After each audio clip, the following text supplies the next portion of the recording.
boo.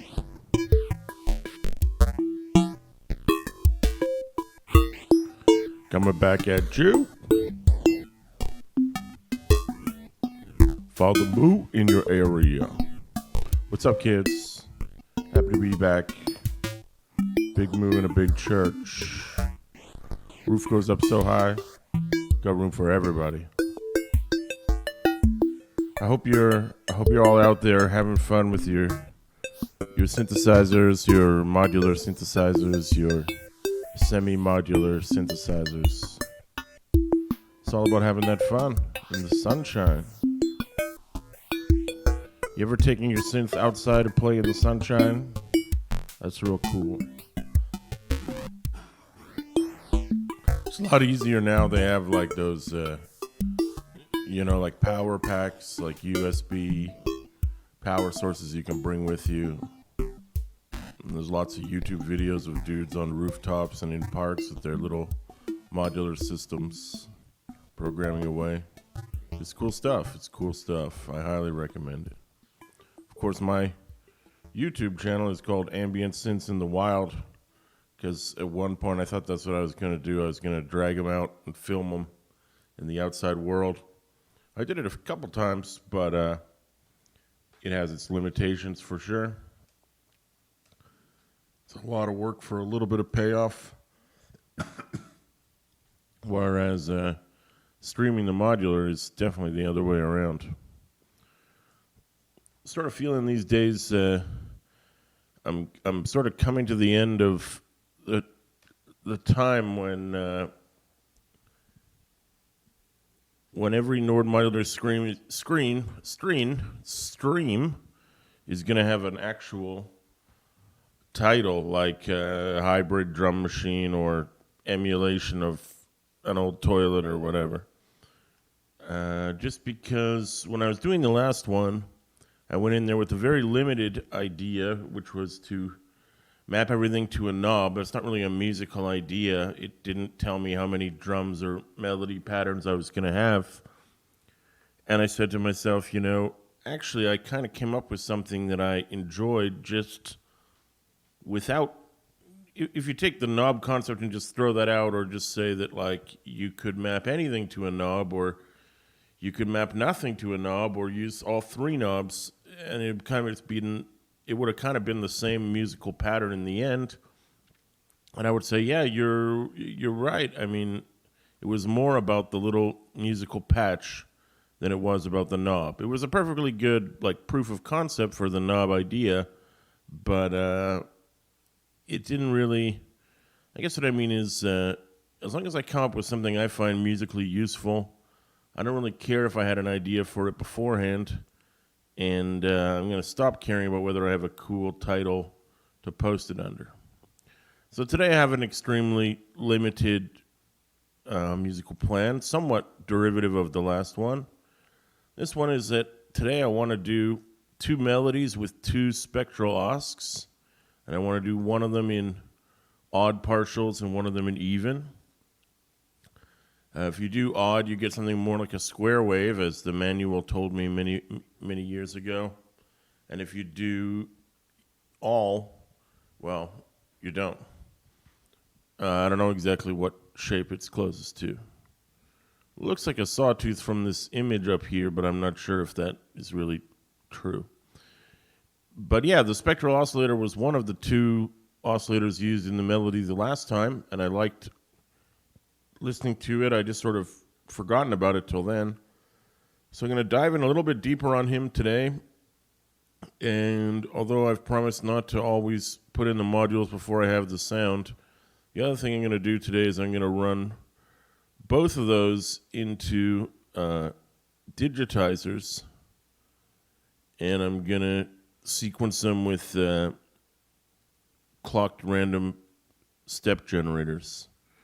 So there's going to be a lot of artificial rhythm created by the clocked random step generators. That's the plan anyway. And there may be some drums. I had a vague idea for a drum pattern. Let's just put the 8-channel mixer in there for now and not worry about it. Gives us the most flexibility. And yeah, so let's start let's start going here. While I'm just getting this set up and I do my little rant, I'll just say, since I came back from vacation, I've been doing less programming on the Nord. I used to come in to my little room and sit down and do 3 streams all at once and then upload them over 3 days. Now, if I come in at all, I can only motivate myself to do 1. I don't really know why. But every time I do even 1, I'm happy with it. So I kind of feel like whatever works should be my strategy. Or to put it another way, if you can only do a little bit, it's better than not doing anything. And that also applies to the fact that I have tons of hardware stuff at home, and my plan, in addition to streaming the Nord, was always to put more hardware synths up, like the Dungeon synth stuff. And I haven't really gotten to that either, which is not good for my personal mental well-being. So I gotta do this stuff. It's the only thing I can do. I don't like seeing my big expensive synths just sitting there gathering dust. Well, not literally, they have dust covers, but you get the picture. So yeah, I wanna get off my duffer and get out there and do it to it more, especially on the weekends. I come to work, and at work I'm more like motivated, and then during the lunch break I've got a bit of an idea and I can come in and do this. But when it comes to the weekend, I tend to laze out. It's pretty bad. It's pretty brutal. Just putting in some different filters here just for fun. This one is classic LP. This is regular. Over here, this is stuff you guys have seen before. 16 steps. Oh, you know what might be interesting? Let's put in a couple of clock pattern gens. Yeah, that's different.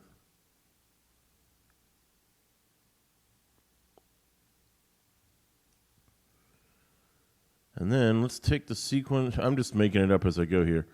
I'm thinking to myself, I want to trigger the envelopes for the 2 melodies with pattern generators instead of event sequencer. I'll leave him here anyway. He'll have something else to do. So the issue is usually that if you send a random sequence and you gate it in a way that's not connected to the sequence itself, you may get 2 notes for every 1 gate because just because of how the default settings are set up. So what I'm going to do is run a clock div times 2. You have to take these resets off as well, so that the sequencers run twice as slow as everything else. But that should allow them, if the envelope gets pinged, if the gate triggers, it should stick on 1 note rather than changing from 1 note to another, because it's held twice as long, if you see what I'm saying. We'll see how well that turns out here.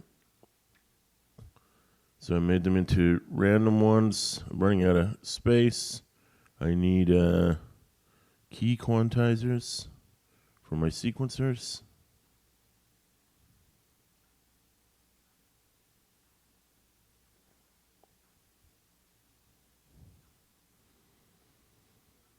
And those run into the pitch inputs.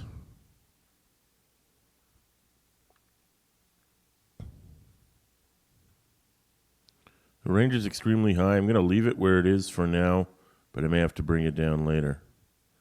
Give them some notes here. This guy has 5 notes. This guy has 4. Turn continuous on. And I also said to myself I wanted to do something more interesting for the LFOs running into those key quantizers. So that's why I'm doing this now. This is a couple of control signal mixers. And then I'm going to take Let's do it. Yeah, that's an interesting way to do it. So this note information is... Oh, wait a minute. Yeah, the note information is supposed to go in here. Okay. I did it twice. Never mind these parts. Yeah, so we're coming together here. Let's make some sounds.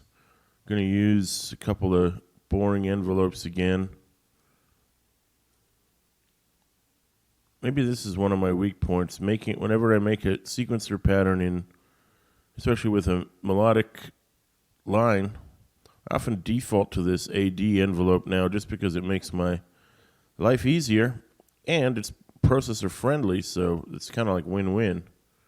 But I don't like to rely on a crutch too much. I gotta remember to change it up once in a while. But for short notes, AD tends to do their job as much as ADSR. It's funny, even in regular modular programming, in hardware modular programming, I often do the exact same thing. True story. This one.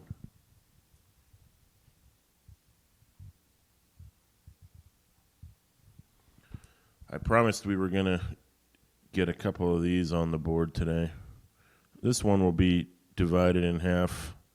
These three will not. They'll just be independent. Feed them the normal clock. We have one mono, one colored, and one nothing.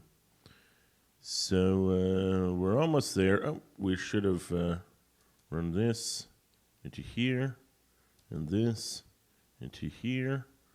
Turn the quant off, turn the rate to max, so they're basically in bypass mode. We'll make them sound good later and send them back into the mixer.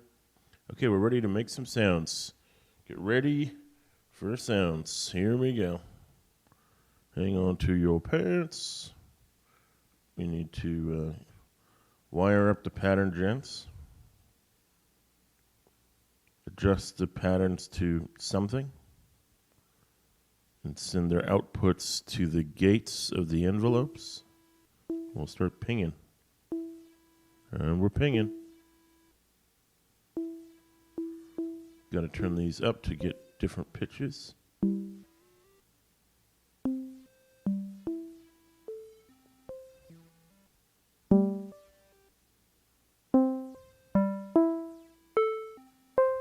Good. Still getting some multiple note stuff. I'm going to try taking the divider down to 4.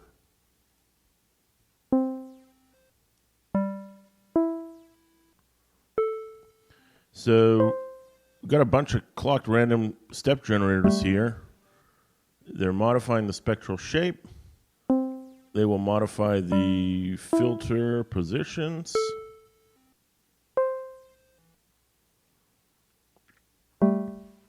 Let's get some of those signal mixers.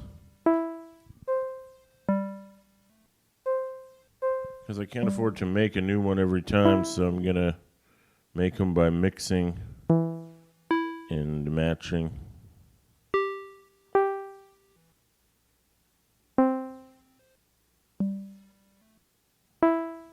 There we go. Just making some weird CVs here. Yep. I want to cut him off a little bit. He was surprised. Oh, this is adjustable resonance. Let's give him one. Should be interesting. Remember, if you don't want to cut them off completely, you got to have a lot of high-end space at the top of the filter and then not adjust them too much, otherwise they'll just close on you. It's almost what we're getting here. This is feeling a bit slower than I thought. It is 74 BPM, I guess. Let's run those LFOs into the sample rate reducers. It's time to mess with them. There we go.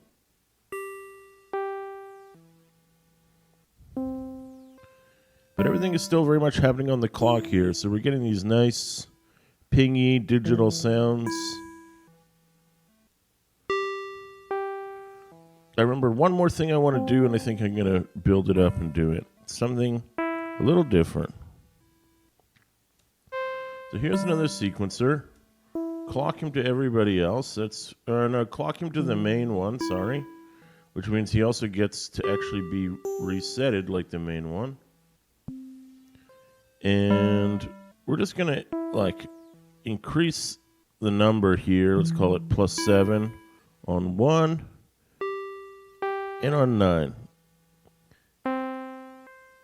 And the output, wow, we're really getting into a mess here. Where can we put all the extra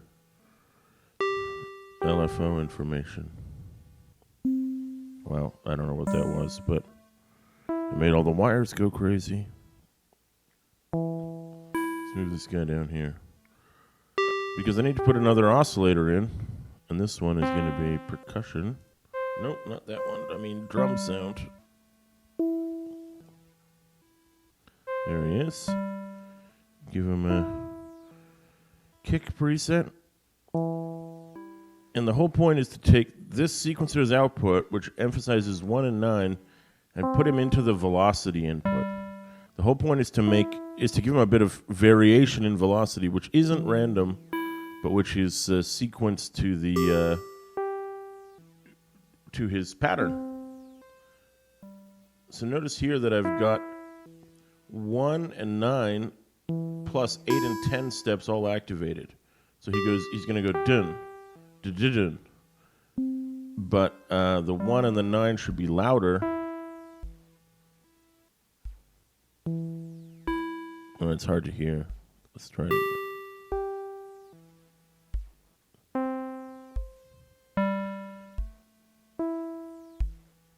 Maybe I need to set those loud volumes up higher. Instead of being 8, I'm going to set them to 24. And then I'm going to put 12 on either side of him.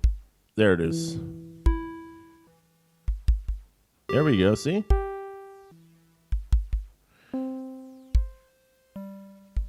So, is a bit more variation in the volume. I hope you can hear that. Good. I think I'll just adjust them a bit more here. Let's try 40.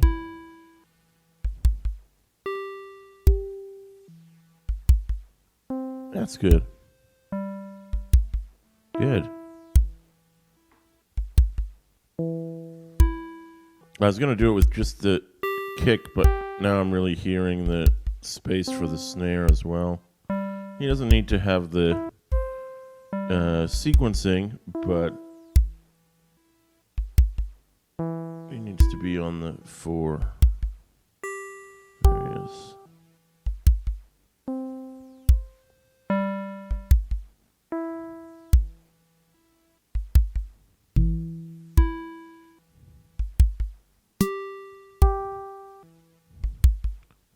What I want to kind of do is drag his decay out a bit more. No, that's not it. That was the tonality of the oscillator. I think I want the noise. There we go. And I'm going to put a bit of bend on it. I guess I need amount.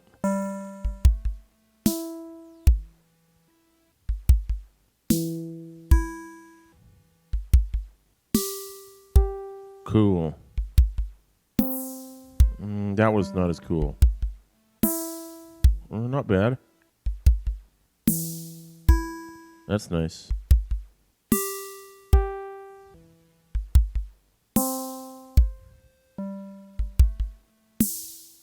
It's almost like a slow little dirge for a robot funeral or something. Yeah, that'll probably be the name of this patch. It's good. I'm gonna just try sending this clock div back to 1.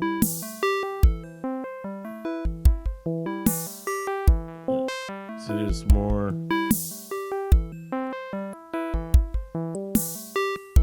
That's nicer, right? Let's try 2.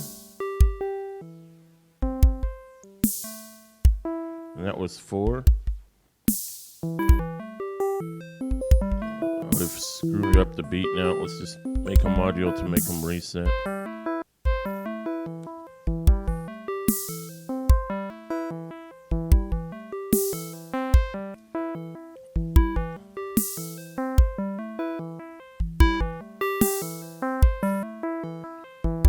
Okay, well, we don't really need the div if we're going to have it on 1. So let's feed them all the same clock. Make sure they get their reset as well.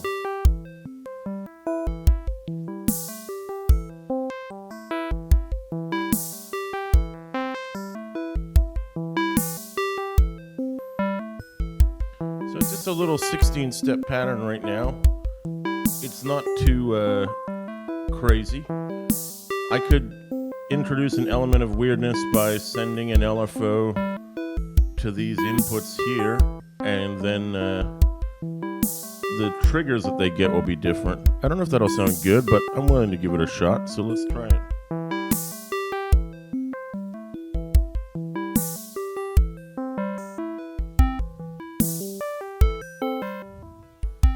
See, the sequences don't change, it's just when they trigger that changes. Oh, I wonder if dropping this guy down an octave will give me some more variety.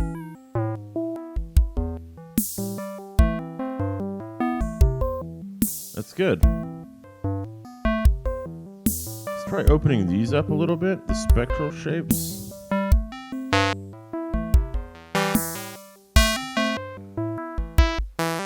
It's a bit more wildness in the sound there. Let's try dropping a compressor in while we still have some processing power left. That guy's at 8%, so he's pretty expensive. But he's worth it, baby. He is worth it. Left and right.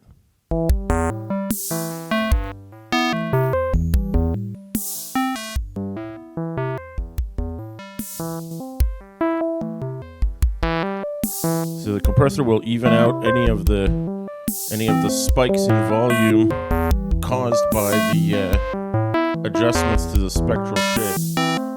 But you can hear me shouting over it, so it's not really doing its job. Let's just back off the volume a little bit here. I just want to listen for a sec.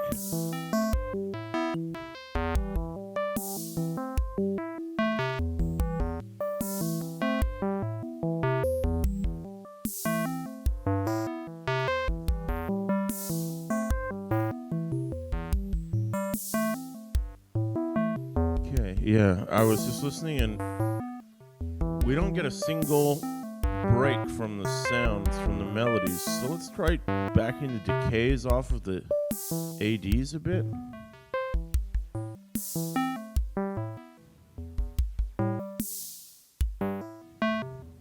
There's going to be a sweet spot here. Let's see if we can find it. They don't have to be the same.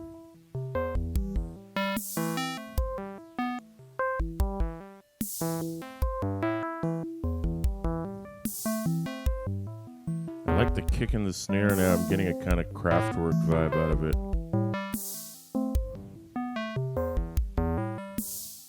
See how the cymbal, the snare is actually kind of like a cymbal as well, like a crash.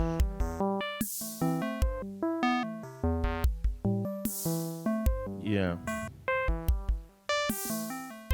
I think I like that there's more volume variation now, rather than a constant 16 notes.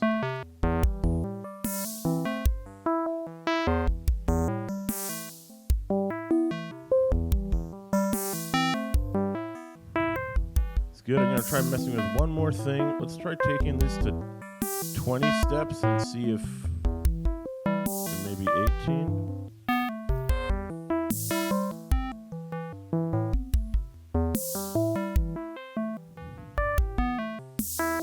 Yeah, see? Now it's even a little bit less predictable. They're still working their way through the same patterns. try taking continuous off here, see what we get.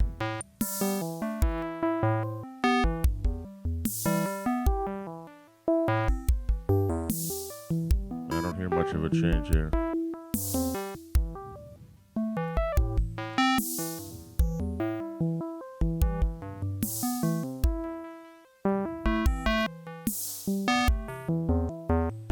But I like it. It's now very, there's just enough change to make it interesting. So it's not just a fixed 16-step note pattern, but not so all over the place that it gets out of control. The compressor's helping with that a little. What if we brought the sample rates down a bit?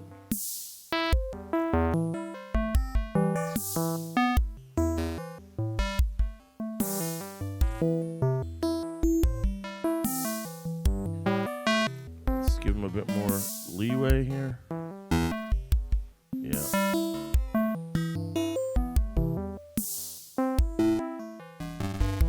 There's gonna be too much leeway. See, this is the new Father move. It's all about make sure your knob tweaks really. It's the subtle bits that separate the well, not men from the boys, but the prophets from the Volcas. How about that? Yeah. The reverb, of course, is doing a bit of work on this as well. Yeah. I think we got it. I think we got it. That's a cool sequence.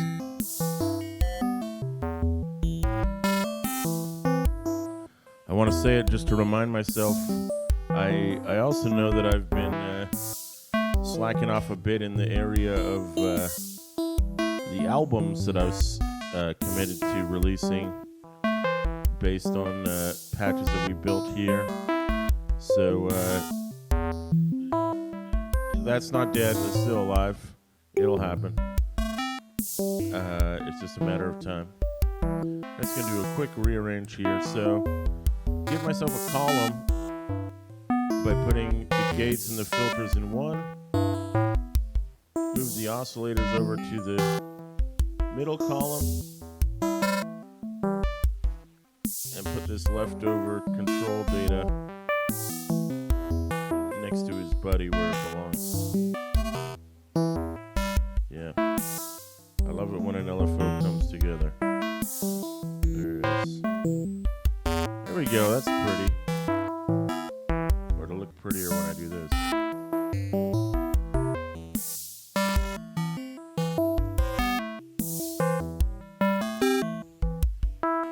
Yeah. I love those wires, they're like neutrons. Let's see how the little thoughts are passing around. That looks nice without the blue. You get two sides of it, but of course the blue's in the middle, keeping it all connected.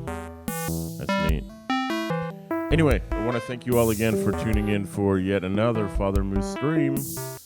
As I said, I forgot to do it in the last stream, but I did do it. I always save the patch. There's 81, the master knob. Oh, this one needs a name before I save it in the synth, sorry. So this one is called 82. We'll still use the name we came up with, Robo. It does not tell you very much about what the patch is doing, but that's the name we came up with, so if we broke the rules on that one, that's on me. You can take that out of my chair. 82, baby. Closing in on 99, and we ain't gonna stop after that. Father Moo on the microphone. Peace out, and thank you for joining us.